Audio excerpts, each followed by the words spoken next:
इस बार पूरे देश ने एक नई खबर सुनी। पश्चिम बंगाल में शांतिपूर्ण मतदान हुआ। पहली बार ऐसा हुआ कि चुनावी हिंसा में एक भी निर्दोष नागरिक की जान नहीं गई। लोकतंत्र के इस महापर्व में बंदूक की आवाज नहीं, जनता जनार्दन की आवाज गूंजी। पहली बार डर नहीं, लोकतंत्र जीता है। साथियों, आज जब बंगाल ने परिवर्तन के नए दौर में प्रवेश किया है, तो मैं बंगाल के हर राजनीतिक दल से एक आग्रह भी करना चाहता हूं। बंगाल में बीते दशकों में राजनीतिक हिंसा की वजह से न जाने कितनी जिंदगियां बर्बाद हो चुकी है। मेरा स्पष्ट मानना है कि आज से बंगाल की इस चुनावी जो आदतें फैली हुई हैं, उसमें बदलाव आना चाहिए।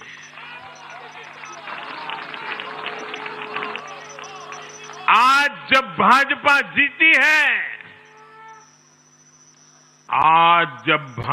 जीती है, तो बदला नहीं, बदलाव की बात होनी चाहिए। भय नहीं, भविष्य की बात होनी चाहिए। मेरी सभी राजनीतिक दलों के कार्यकर्ताओं से अपील है, आइए हिंसा के इस अंतहीन चक्र को हमेशा के लिए खत्म करें।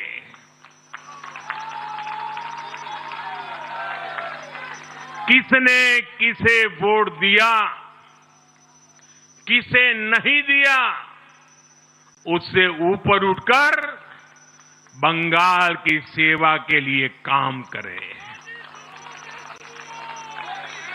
साथियों, इन राज्यों में चुनाव और उसके नतीजों की राजनीतिक एक्सपर्ट्स अपने अपने तरीके से समीक्षा कर रहे हैं, लेकिन इन नतीजों की एक और बहुत अहम बात है, इनकी टाइमिंग।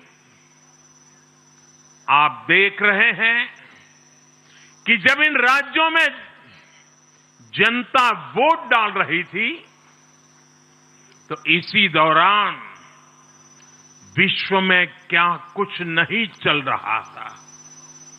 जगह जगह युद्ध के सायरन बज रहे थे। अस्थिरता और अराजकता का माहौल रहा। वैश्विक अर्थव्यवस्थाएं संकट में दिखी और उस दौरान भारत का जन जन स्थिरता के लिए वोट दे रहा था। साथियों, आज पश्चिमी एशिया में चल रहे संकट का पूरे विश्व पर बुरा असर पड़ा है,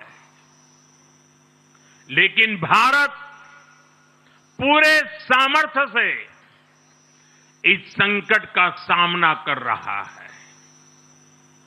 इस चुनाव परिणाम ने भी दिखाया है कि भारत इस चुनौती में भी एकजुट है, एक मत है, एक लक्ष्य से संकल्पित है, और वो लक्ष्य है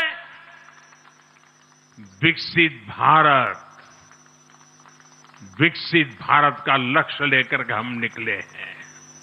साथियों, विकसित भारत के संकल्प की सिद्धि में पूर्वोदय का बहुत बड़ा महत्व है।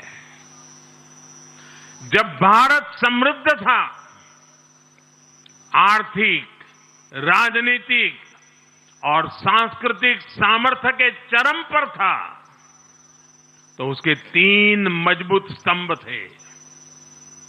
ये स्तंभ थे अंग, अंग यानी आज का बिहार, बंग यानी आज का बंगाल, और कलिंग यानी आज का उड़ीसा। कलिंग उस समय हिंद महासागर के समुद्री व्यापार का एक छत्र सम्राट था।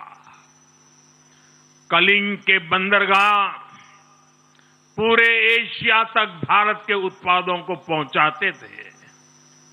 वही अंग सूत, रेशम और अन्य व्यापार के साथ साथ नालंदा और विक्रमशिला जैसे एजुकेशन सेंटर्स का भी हब था। और बंग वो सांस्कृतिक धरती थी जहां से भारत की आत्मा की आवाज उठती थी। साथियों, गुलामी के कालखंड में जैसे जैसे समृद्ध भारत के मजबूत पिलर कमजोर होते गए, भारत का सामर्थ्य भी क्षीण होता गया। इसलिए विकसित भारत के निर्माण के लिए इन तीनों स्तंभों का फिर से मजबूत होना बहुत आवश्यक है।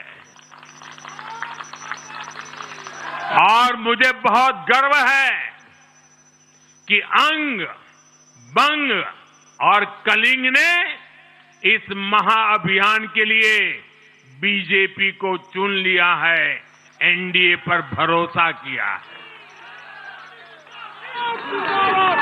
साथियों, विकसित भारत के निर्माण का एक और महत्वपूर्ण पिलर भारत की नारी शक्ति है।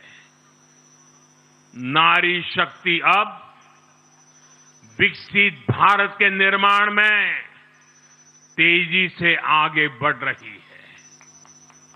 लेकिन नारी शक्ति की इस रफ्तार को कांग्रेस और उसके सहयोगियों ने कुछ दिन पहले रोकने का काम किया है।